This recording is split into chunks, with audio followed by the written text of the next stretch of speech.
Изначально я был как патриот страны, мне не нужны были деньги. Я так сразу сказал, я говорю, мне как бы не будут платить, да, и бог с ним. Зато, потому что у меня растут сыновья, мне нужно было показывать им пример.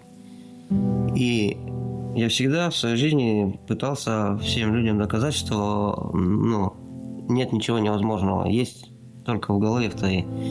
Если ты решил, что вот нельзя это сделать, то ты его не сделаешь.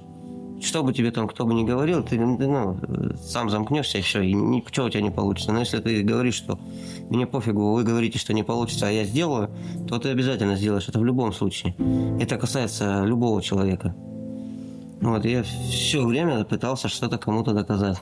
В первую очередь себе, что, чтобы не ломаться, как бы.